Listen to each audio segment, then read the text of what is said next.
집에 집을 위한, 집에 의한 대한민국 집코노미의 모든 것. 손바닥 들여다보듯 훤하게 부동산을 들여다보는 손바닥 부동산 시간입니다. 오늘부터 새롭게 이 코너에서 격주로 만나뵐 분이죠.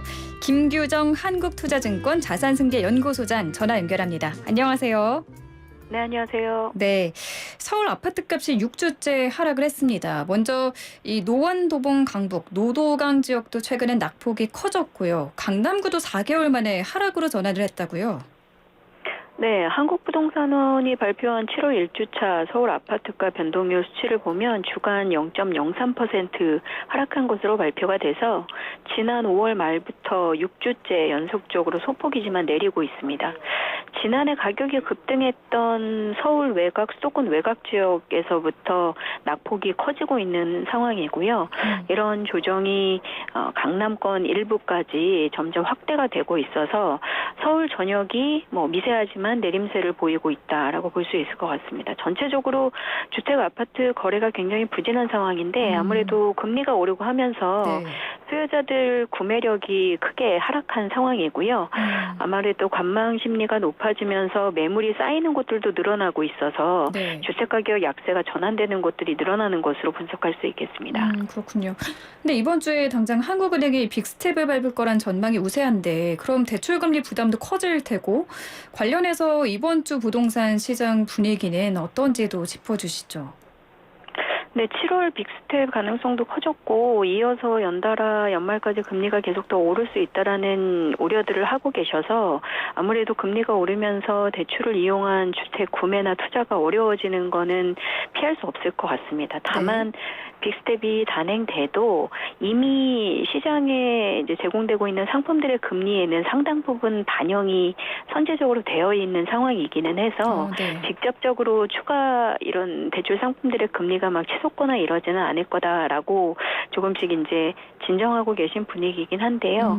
연말까지 추가적인 금리 인상은 예상되고 있고 물가도 계속 불안한 상황이다 보니까 실수요는 물론 또 투자자들도 모두 당분간은 좀 시장을 지켜보자라는 관망세가 우세할 것으로 보입니다. 그러면 지금 나타나고 있는 조정 국면이 조금 확산이 되는 가운데 일부 기본적으로 투자 수요가 좀 탄탄한 선별적인 투자 재료가 있는 지역이나 이런 데서만 조금 더 버텨주는 양극화가 나타날 가능성이 높습니다. 관망세가 우세하고 양극화가 나타날 가능성이 크다라고 짚어주셨고 지금 이렇게 금리 인상으로 인한 이자 부담이 커지고 또 고강도 대출 규제로 부동산 시장 거래가 줄어들고 있다라고 말씀해 주셨는데 소형 저가 아파트의 거래 비중 커지고 있다면서요? 네, 이것도 어떻게 보면 양극화의 일종일 수 있는데요. 한국부동산원이 발표한 10일 통계를 보니 지난 5월까지 서울 아파트 매매 거래 통계 중에서 전용 면적 40제곱미터 이하 소형으로 거래된 비중이 22%로 집계됐다고 합니다. 지난해 같은 기간 동기에 비해서는 10%포인트나 비중이 늘어난 거여서 아무래도 금리가 오르고 구매는 좀 꺼려지는 가운데 자금 마련도 어렵다 보니 거래 대금이 적은 소형 저가 아파트 위주로 거래가 좀 늘어난 게 아닌가 시장에서는 일단 분석을 하고 있습니다. 실제로 분석 자료에 보면 거래된 주요 지역들도 비강남권, 서울의 비강남권 지역들이 좀 더 많은 비중을 차지하고 있어서 아무래도 그런 가격 요인이 작동한 것으로 분석을 하고 있고요. 다만 일부 재건축 기대를 가진 소형 지분 투자라던가 원래 규모가 좀 적은 주상복합 같은 특수한 형태의 주택 같은 케이스도 포함돼 있어서 이러한 상황이 얼마나 지속될지 확대될지는 좀 봐야 되겠지만 아무래도 자금 마련 부담이나 금리 인상 부담은 다 굉장히 이제 심적으로 많이 고민들을 하고 계셔서 소형 위주 중심 거래가 조금 더 진행될 가능성은 상대적으로 높아 보입니다.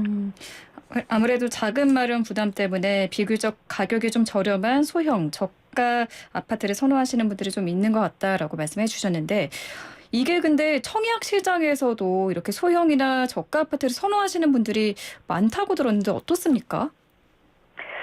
일단은 청약 시장에서도 마찬가지로 고가 분양가 상품들은 중도금 대출이 중단되는 지역들도 있고 잔금 마련 등에 있어서도 아무래도 좀 가격대가 높은 고가의 상품들이나 아니면 중대형 상품들 같은 경우에는 부담이 커질 수밖에 없기 때문에 네네. 상대적으로 자금 마련 부담이 적고 대출을 이용할 수 있는 소형 상품들 위주로 실수요자분들이 좀 더 관심을 가지시는 걸로 보여지고요. 아무래도 규모가 적은 상품들을 보금자리론이라던가 이런 정부 재정 상품까지 최대한 활용하고 최대한 본인이 거래하는 은행에서 좀 금리 요건이 좋은 것들을 찾아서 이제 활용하시는 전략들을 쓰고 계시는 상황으로 보여지고요. 네. 전반적으로 주택 시장의 투자 분위기가 좀 가라앉아 있다 보니까 여전히 구매나 이제 청약을 하시는 분들은 상대적으로 그래도 실수요자분들이 많을 것으로 판단이 되는데 그러다 보니까 무주택 이제 수요자분들이 중소형 중심으로 실속형 내 집 마련에 관심을 보이시는 게 아닌가 싶습니다. 앞으로도 중소형 쪽의 경쟁률이 좀 더 높게 나타날 가능성들이 있습니다. 그렇군요. 앞으로도 이렇게 저가 소형 아파트를 선호하시는 분들이 많이 좀 이어질 것 같다라고 전망까지 해주셨고요. 그런데 이 지방 주요 도시에서 재건축, 재개발 아파트가 잇따라 분양에 나선다고 하는데 어떤 곳들이 좀 분양을 맡고 있나요? 이달 중에 지방에서 분양 소식 내놓은 곳 중에 상대적으로 재개발, 재건축 이런 정비사업 분양 계획이 좀 눈에 띈다라고 해서 관심들을 가지시는 것 같은데요. 대표적인 지역이 대전 쪽이나 경남, 창원, 경북, 구미 같은 경상권, 서울을 제외한 지방 주요 도시들에서 분양 소식들이 좀 예고가 되어 있습니다. 네. 주요 면면을 보면 아무래도 이제 민간 브랜드 분양하는 대단지들이 많고 재개발 재건축 사업이라는 게 기존의 주거 지역에 갖춰졌던 곳들에서 정비 사업을 하는 것이기 때문에 네. 일단 새 아파트가 들어가도 인프라가 부족한 뭐 신도시나 택지 개발 지역하고는 달리 뭐 교통시설이나 학교, 상업 같은 것들이 잘 갖춰진 경우들이 많기 때문에 지방에서도 실수요자분들이 좀 관심을 가질 것으로 예상이 되고요. 네. 다만 이제 시장이 좀 위축된 곳들이 있었기 때문에 공급되는 단지들 특징을 보면 주로 전용 84제곱미터 이하 소형 중심으로 좀 구성이 돼 있는 경우들이 많은 것으로 조사가 되고 있어서 최근에 미분양도 좀 있었던 지방에서는 이제 공급하는 건설 업체들이 실수요자들이 계속 관심을 가질 지역만 좀 선별해서 분양을 하고 있는 게 아닌가 싶습니다. 그리고 최근에 이제 정부가 시장이 조금 위축되면서 규제 해제가 필요한 지방 도시들의 규제 지역을 조금씩 푸는 절차를 지난달 말에도 발표한 부분이 있는데요. 네. 규제가 풀리면 아무래도 청약 제도상의 규제라던가 대출이나 세금에 있어서도 주택 규제가 조금 줄어들기 때문에 이런 지역들에서 우선적으로 공급이 좀 진행될 가능성이 많습니다. 수요자분들도 이런 지역에서 조금 단지 환경이나 투자성 그리고 거주 환경이 좋은 것들을 선별해서 실거주 목적으로 접근해 보시면 도움이 되실 것 같습니다. 네. 그런데 보통 이 재개발은 좀 인프라가 잘 갖춰진 곳에 자리를 잡잖아요. 근데 이번에 비규제 지역에 건설된 곳들이 있다고 하는데 어떤가요? 이쪽에도 좀 수요가 있나요? 아무래도 비규제 지역이었다라고 하면 뭐 투자 수요가 몰렸던 인기 지역보다는 아무래도 도시 좀 외곽에 위치했다던가 인프라가 부족할 수도 있긴 한데 네네. 현재 계획되어 있는 단지들 자체는 비규제 지역이라고 해서 뭐 인프라나 이런 것들이 굉장히 열악하거나 이런 지역들은 상대적으로 많지는 않은 것으로 보입니다. 그래서 실수요자분들이 뭐 규제 지역을 피하면서 뭐 제도적인 이런 규제가 강하지 않은 곳에서 실거주 목적으로 접근하신다면 살펴볼 만한 단지나 사업장들이 있을 것으로 보여지고요. 다만 앞으로 규제 지역이라고 해서 투자 수요자들까지 포함해서 수요 인기가 높았던 곳들도 지방에 최근에 미분양이 좀 늘면서 규제 해제가 도는 곳들이 늘어날 수 있거든요. 그래서 네. 그런 지역들하고도 어떤 지역들이 본인에게 더 이제 좀 청약을 받았을 때 유리하고 쓸모 있는 주택인지 좀 살펴보시면서 결정하시는 것도 필요하지 않을까 싶습니다. 이번에는 광진구 신양빌라 이야기를 좀 해볼게요. 이 서울시가 신속통합기획 재건축 1호 사업지인 이 광진구 신양빌라의 추진위원회 구성을 건너뛰고 바로 조합 설립에 나선다는 소식이 들어와 있는데 사업 추진 기간이 2년 6개월 정도 앞당겨졌다고 하는데 이거는 서울시가 좀 그만큼 주택 공급의 속도를 내겠다 뭐 이런 걸로 봐야 할까요? 네, 그렇게 이해가 되고 있습니다. 일단 말씀하신 제도는 2016년에 만들어진 조합 직접 설립 제도라는 건데요. 주민 절반 이상이 동의를 하면 해당 지역 구청장이 추진위라는 설립 절차를 생략할 수 있도록 해주는 제도입니다. 네. 과거에 만들어졌는데 사실상 그걸 활용한 케이스는 3곳 정도에 그친 것으로 알려져 있는데 이번에 서울시가 재건축 재개발 정비 사업에 이런 기관을 좀 더 단축해서 공급을 활성화하기 위해서 지난해 시범 사업지들 신청도 받았던 신속 통합 기획 제도에 이어서 조합 직접 설립 제도 역시 좀 활성화를 시도하는 것으로 보여지고요. 그래서 신해양 빌라 같은 경우에는 보통 조합 설립에 걸리는 기간 한 3년 반 정도에서 1년으로 크게 기간이 줄어서 네. 종전 대비 기간이 단축되는 만큼 아무래도 사업을 빨리 실행해서 신축으로 바꾸는 데는 효율적일 것으로 보입니다. 그리고 이러한 단축 절차들을 계속해서 서울시와 지자체가 같이 모색을 하면서 또 예산도 일부 투여를 해서 정비 사업을 전문적으로 관리해 줄 수 있는 이제 전문가 제도 같은 것들도 지원을 한다라고 하니까 네. 뭐 신속 통합 기획이나 뭐 조합 직접 설립 제도 같은 것들 이제 좀 혜택이 있는 것들을 활용해서 정비 사업을 이번에 꼭 좀 진행하시고자 하는 구역에서는 속도를 내는데 좀 동의를 모아보시는 것도 필요할 것으로 보여지고요. 이런 것들이 뭐 서울시나 지자체 의도처럼 효율적으로 진행되고 시범사업장들이 좀 많이 나오게 되면 결과적으로는 도심의 재건축이나 재개발을 통한 새 아파트 공급이 조금 빨라질 수는 있거든요. 그래서 그런 면에서 네. 최근에 이제 도심의 새 아파트는 기본적으로 원하시는 분들이 많기 때문에 네네. 지속적으로 좀 공급 부족 상태인데 그런 것들을 좀 개선하는데 도움이 될 수 있을 것으로 보입니다. 다만 이번 시범 첫 케이스인 신양 빌라는 그렇게 뭐 대규모의 단지는 아니어서 네. 이것들을 대규모 단지에도 적용하고 실행하는 데는 좀 가능한지 이런 절차상의 확인이나 아니면 테스트 작업도 좀 필요할 것으로 보여집니다. 그렇군요. 올해 상반기에 세입자가 집주인한테 돌려받지 못한 전세 보증금이 또 역대 최대치를 기록했다라고 하거든요. 이게 왜 자꾸 이렇게 느는 건가요? 제도적으로 어떤 허점이 있는 건 아닐까 이런 생각이 드는데. 기본적으로는 전세금 자체가 평균적으로 가구당 계속해서 올라가는 구조를 보이면서 사고로 이어지는 금액 규모도 커지는 것으로 볼 수 있는데요. 지금 주택도시보증공사 허그죠. 허그에서 발표하는 자료를 보면 올해 들어서 6월 말까지 상반기 중에 이렇게 전세보증금 반환을 하지 못해서 사고로 이어진 신고 건수가 1,595건으로 집계가 됐고 사고 금액이 3,407억 원.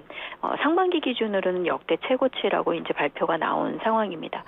세부적으로 발표 내용을 좀 보면 유형별로는 다세대 주택 같은 경우들이 아무래도 좀 이렇게 전세금 반환에 대한 자금 준비를 못한 집주인들이 많아지셨는지 이제 유형적으로 신고 건수가 좀 많았고요. 그 뒤로 아파트나 오피스텔도 비중이 좀 적지 않은 것으로 보여집니다. 그리고 전국적으로 사고 금액 규모가 좀 큰 지역이 결국엔 서울하고 경기 지역이었는데요. 서울 경기 지역이 상대적으로 전세금 규모가 좀 크고 하다 보니까 이 지역에서 집주인들의 반환 사고가 좀 늘어나고 있는 것으로 보여지고 전체의 한 73% 가량을 서울 경기 지역 수도권 지역에서 지금 사고가 나고 있는 것으로 상반기에는 일단 집계가 됐습니다. 그래서 이렇게 전세금이 좀 많이 오른 지역에서 집주인들이 반환을 하지 못하는 경우에 신고가 좀 늘어날 수 있을 것으로 보이고요. 네. 모든 케이스가 그런 건 아니지만 소위 이제 갭 투자 같은 걸 통해서 주택을 다수 투자하신 이제 투자자 집주인이 자금 반환 여력을 미리 좀 준비해두지 못하고 계속적으로 투자를 하고 있는데 전세금이 좀 강세를 보이게 되면 계약이 만료가 돼도 전세금을 빼주지 못하면서 사고들이 많이 나고 있는 상황이거든요. 네네. 근데 이런 경우에 이제 이런 보증 상품을 가입하시면 허그 같은 곳에서 이 보증금을 대신 반환해 주면서 이렇게 집계가 되는 건데 최근에 전세 월세 시장을 보면 전세 물량이 좀 줄고 월세 계약 구조가 좀 늘어나고 있는 상황이기도 하고 네. 동시에 전세금은 또 오르고 있는 상황이기 때문에 아무래도 이렇게 좀 교체하는 세입자를 구하기 어려워지는 주요 전세 시장에서는 집주인들이 규모가 또 특히 큰 경우에는 최근에 전세 대출도 좀 여의치 않기 때문에 세입자를 잘 구하기 어려워지고 반환도 좀 어려워지는 이런 사고들이 늘어날 가능성들이 좀 있습니다. 그래서 이런 실태 조사를 좀 하고 어떻게 계속적으로 관리를 할 것인지 좀 세부적인 뭐 제도의 보완이나 이런 것들이 좀 필요한데 최근에는 사실 그러한 허점들에 대한 보완보다는 전세금이 오르면서 규모가 계속 커지는데 이제 그치고 있는 상황이라서 좀 필요해 보이고요. 네. 그 외에도 실제 이런 그나마 이런 보증 상품을 가입하실 수 있는 세입자 같은 경우에는 일부 약정된 금액을 이런 반환 사고가 났을 때 대신 이 보증보험 업체 공적 기관을 통해서 보증금을 선제적으로 미리 받으실 수 있는 경우는 그나마 좀 다행인데 네네. 보증 상품 가입이 아예 금지되어 있는 좀 초단기 전세 같은 계약이나 아니면 이제 고액 전세 같은 경우도 일정 금액 이상인 경우에는 이런 보증 상품 사용을 하실 수가 없거든요. 그래서 네네.